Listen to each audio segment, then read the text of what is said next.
Oke, Assalamualaikum warahmatullahi wabarakatuh. Kembali kita bersyukur kepada Allah Subhanahu wa Ta'ala dengan mengucapkan Alhamdulillahirabbil alamin.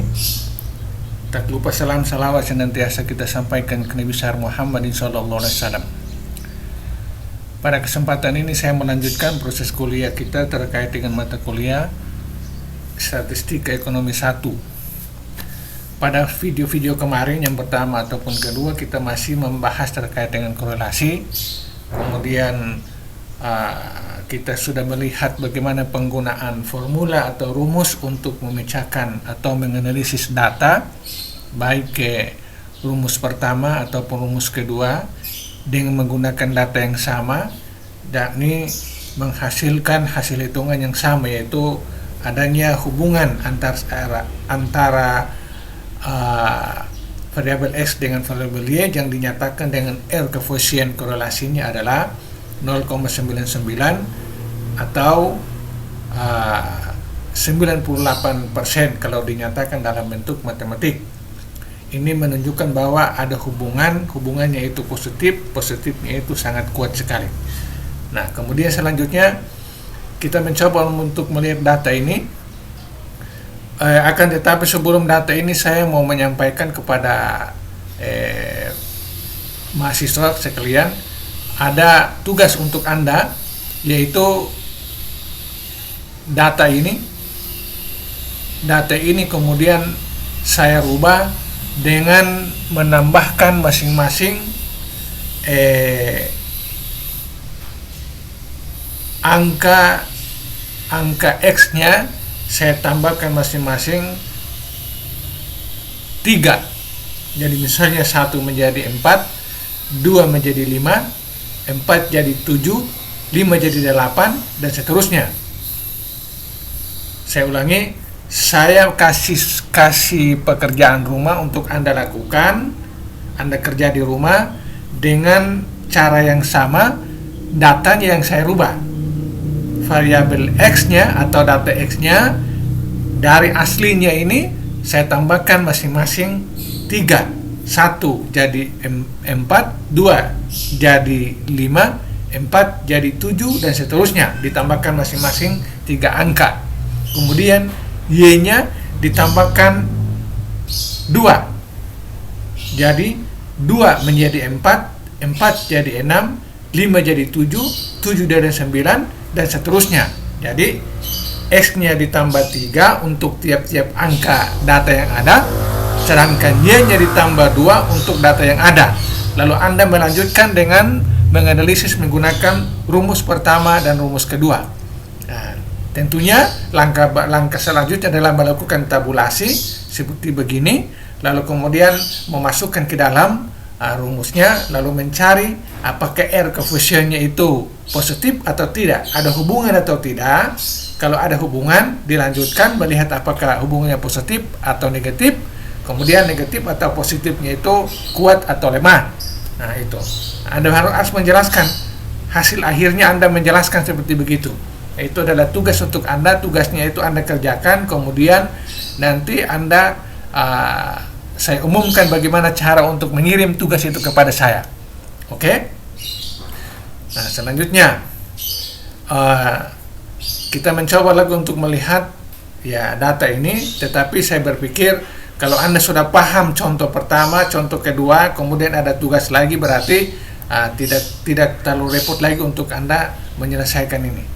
Ini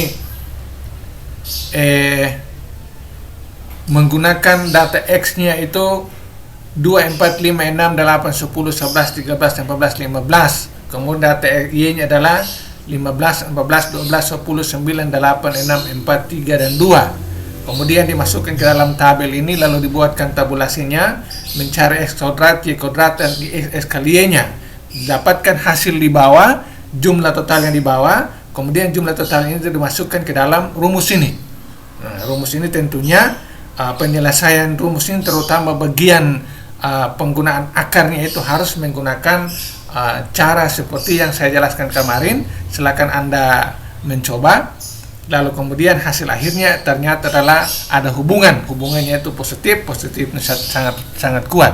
Oke, saya tidak lanjutkan lagi karena kalau Anda mengikuti video pertama, kemudian video kedua, ditambah dengan tugas yang baru saya kasih tadi, maka Anda tentunya memahami ini. Oke. Ada data lagi, ini terkait dengan data yang sudah dalam bentuk aplikasi ke dalam kegiatan perekonomian. Nah, kegiatan perekonomian. Ini ada data tahun series dari tahun 78, 79, 80, 81 sampai kepada tahun 85. Datanya terkait dengan pengeluaran konsumen rumah tangga atas harga yang berlaku, kemudian pendapatan nasional per kapita atas biaya faktor produksi yang berlaku, kemudian produksi domestik bruto dan dasar domestik harga yang berlaku, kemudian pembentukan modal tetap domestik bruto atas dasar harga yang berlaku.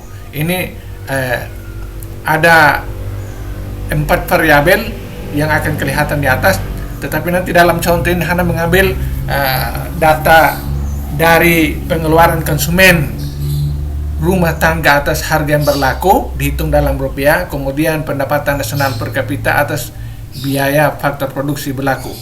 Nah, nanti kita lihat pada tabel berikut. Ya, 2 ini saja. Jadi untuk aplikasinya dalam aktivitas kegiatan perekonomian dalam hal ini ekonomi makro, analisisnya ekonomi makro di sini, ini ada 4 data di atas, tapi yang diambil hanya data pengeluaran konsumen rumah tangga, kemudian pendapatan per kapita. Ini coba dilihat hubungannya, apakah pengeluaran konsumen itu berhubungan dengan pendapatan nasional atau tidak. Kemudian kalau ada hubungannya positif atau negatif. Kalau negatif atau positif itu lemah atau kuat. Nah, data ini kemudian selanjutnya ditabulasi. Nah, ini pendapatan nasional dibuat dalam bentuk angka bulatan, di bulat 19. Nah, kalau salah 19 ini pendapatan nasional menjadi variabel X, kemudian pengeluaran konsumen menjadi variabel Y. Pengeluaran konsumen ini menjadi variabel Y, kemudian pendapatan nasional menjadi variabel X. Nah, 19, 27, 39, 47, 52, 66, 78, 85. Untuk variabel X-nya, yakni pendapatan nasional, kemudian pengeluaran konsumen sebagai sebagai variabel Y-nya adalah nilainya 15, 20, 28, 36, 42, 45, 51, 55. Gitu. Nah, angka ini adalah angka bulat daripada data di atas ini. Ya, dibulatkan. Kalau misalnya desimalnya itu di bawah 0,5, maka dibulatkan angka yang nampak saja. Tapi kalau desimalnya di atas 0,5, maka dibulatkan ke atas. Oke, dibulatkan ke bawah atau dibulatkan ke atas tergantung angka desimalnya. Oke, hasilnya ada pada sini variabel X dan Y, kemudian silakan ditabulasi. Selanjutnya yaitu mencari X kuadrat dan Y kuadrat dan mencari X kali Y. Nah, itu X kuadratnya yaitu tentunya 19 kali 19, langsung dapat 361. Y kuadratnya adalah 15 kali 15 sama dengan 225. Lalu kemudian X kali Y ini 19 kali 15 sama dengan 285. Oke, begitu seterusnya ke bawah sampai mendapatkan setiap kolom untuk variabel X kuadratnya, Y kuadratnya, dan X kali Y-nya, didapatkan seluruh nilainya dengan cara melihat X kali X-nya, kemudian Y kali Y-nya, kemudian S kali Y-nya, lalu terisi semua sel-sel di pada tabel tabulasi ini. Selanjutnya yang paling penting adalah jumlahkan ke bawah. Nah, di sini ada jumlah X-nya adalah 411, kemudian jumlah Y-nya adalah 292, jumlah X kuadratnya adalah 25,189, kemudian Y kuadratnya juga jumlah 12,120, dan jumlah X kali Y-nya adalah 17,416. Nah, jumlah yang di bawah inilah yang selanjutnya kita masukkan ke dalam tabel. Nah, tabel ini. Nah, 8 N di atas ini menggunakan rumus yang kedua. Tidak lagi menggunakan rumus yang pertama karena rumus yang pertama dianggap agak sederhana, sedangkan rumus yang kedua ada nilai N-nya. Nah, sehingga langsung menggunakan supaya mendapatkan hasil ya di sini 0,98. Tentunya cara penyelesaiannya sama. Setiap kembali ke tabel tadi. setiap jumlah yang di bawah ini, apakah jumlah X-nya, jumlah Y-nya, jumlah X kuadratnya, jumlah Y kuadratnya, dan jumlah X kali Y-nya, ini angka ini yang kemudian ditempatkan ke dalam bangunan rumus ini, menyesuaikan. Lalu selanjutnya diselesaikan. 8 kali jumlah X-nya adalah 17, 4, 16 tadi, N ini adalah 8 frekuensi tadi, kemudian X kali jumlah X kali jumlah Y, jumlah X-nya ini, jumlah Y-nya ini. Tentunya diselesaikan ini dulu. 8 kali 17,416 berapa, kemudian 13 kali 292 sama dengan berapa, baru kemudian dikurangkan. Lalu kemudian dicari akarnya lagi di bawah, yaitu pertama 8 kali 25 189 sama dengan berapa, kemudian 4 kali 13 kali 4 13 sama dengan berapa, baru dikurangkan, kemudian hasil pengurangnya diakarkan. Jalan penyelesaiannya seperti yang kemarin saya jelaskan. Kemudian sebelah kanannya juga demikian, 8 kali 12 kosong berapa, kemudian 292 kali 292 berapa, kemudian dikurangkan, hasil pengurangnya berapa, baru diakarkan. Akar sebelah kiri dikalikan dengan akar sebelah kanan dapat berapa, baru dibagi dengan yang di atas tadi, tentunya dapat 0,98. Dan 0,98 ini tentunya ditafsirkan atau dijelaskan atau diuraikan atau diinterpretasikan sesuai dengan syarat-syarat yang telah kita bahas tentang apa itu korelasi dan seterusnya. Oke. Ini adalah penyelesaian terhadap contoh-contoh terakhir terkait dengan korelasi tunggal, korelasi linier satu variabel X terhadap variabel Y. Oke. Selanjutnya, ada pembahasan berikut, yaitu koefisien korelasi data berkelompok. Saya baca dulu. Rumus untuk menghitung koefisien korelasi yang sudah dibahas sebelumnya adalah untuk data yang tidak berkelompok. Sudah jelas, kita bahas dari 2 video kemarin ditambah dengan bagian awal video ini. Data yang belum disajikan dalam bentuk tabel frekuensi dengan menggunakan kelas-kelas atau kategori-kategori. Untuk data yang berkelompok, rumusnya adalah sebagai berikut.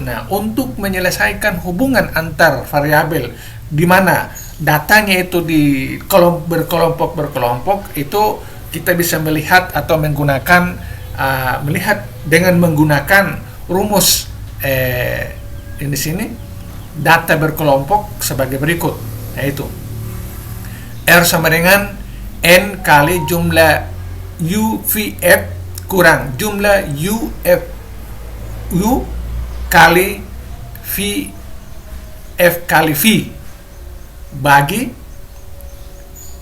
N akar N kali jumlah U kuadrat kali F kali U kurang jumlah U F kali U pangkat 2, kemudian ini tentunya dikalikan dengan akar N kali jumlah F kuadrat kali F V kurang jumlah F kali F V kuadrat. Ini rumusnya. Nanti saya memaparkan datanya. Mungkin waktunya tidak bisa memungkinkan untuk menyelesaikan sampai tuntas. Saya akan buat dalam video berikutnya lagi untuk penuntasannya, karena waktu kita tidak terlalu banyak. Saya hanya memberikan penjelasan terkait dengan bahwa kita sekarang membahas korelasi terkait dengan data berkelompok sebagai lanjutan daripada data tunggal kemarin, di mana data kelompok kita menggunakan rumus ini untuk mencari R koefisien korelasinya, ya toh, R koefisien korelasinya. Rumus untuk menghitung koefisien korelasi bagi data berkelompok penting sekali, sebab dalam praktek, misalnya di dalam suatu penelitian, hasil data yang diperoleh sudah disajikan dalam bentuk data berkelompok dengan interval kelas yang sama. Itu maksudnya rumus ini sangat penting, karena kalau misalnya dalam penelitian Anda melakukan pengambilan data itu data berkelompok yang kemudian dikelompok-kelompokkan berdasarkan jenis dan karakter daripada data itu, tentunya penyelesaiannya untuk mengetahui tentang ada hubungan atau tidak, kemudian positif atau negatif, itu tentunya tidak menggunakan lagi rumus yang pertama tadi karena sederhana. Rumus yang inilah R koefisien korelasi data berkelompok ini rumusnya adalah yang satu ini. Oke. Sekarang kita mencoba untuk melihat datanya. Misalnya di sini ada data yang sudah siap ditabulasikan di sini, tabulasi awal. Nah, saya memperkenalkan saja karena ini agak sedikit rumit. Pembahasannya harus 2 kali pertemuan atau 2 kali video baru bisa selesai. Oke. Misalnya di sini ada data terkait dengan nilai sekelompok mahasiswa.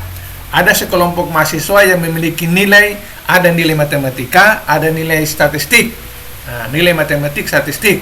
Nah, di sini dikelompokkan ada nilai matematika antara 40 sampai 49. Stop.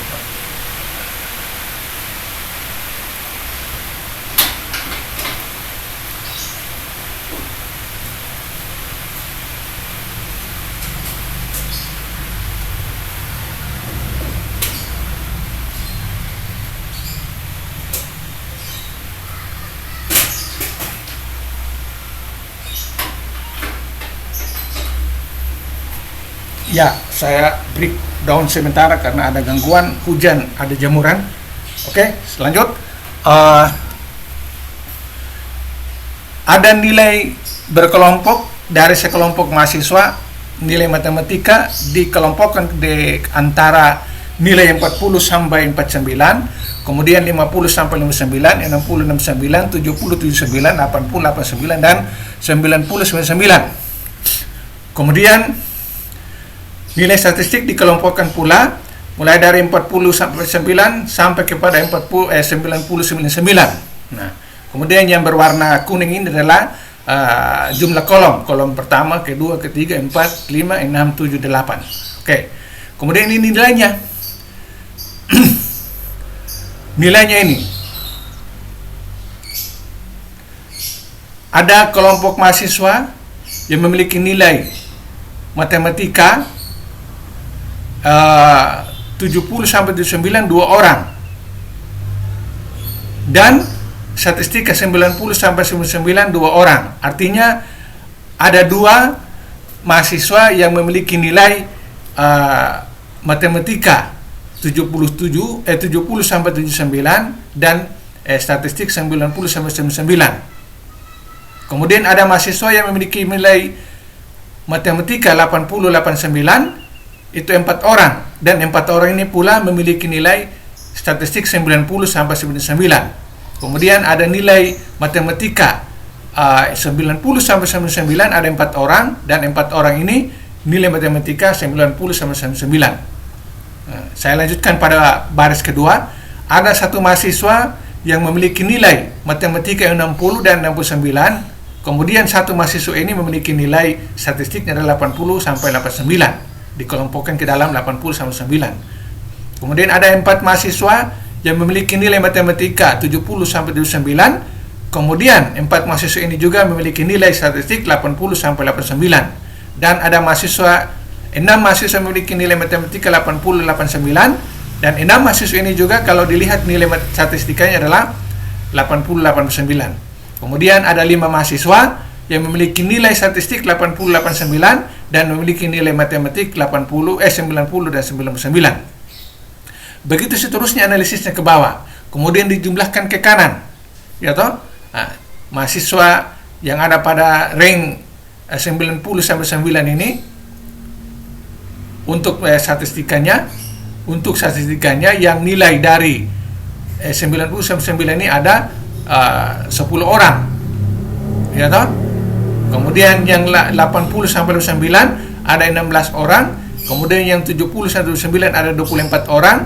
Seterusnya ke bawah masing-masing jumlah nilai dari tiap-tiap mahasiswa pada kelas-kelas ranknya adalah 21, 17 dan 12. Ada 3 tambah 5 tambah dengan 4 sama dengan 12. Begitu pula untuk melihat jumlah mahasiswa yang memiliki nilai ring 40 sampai 49.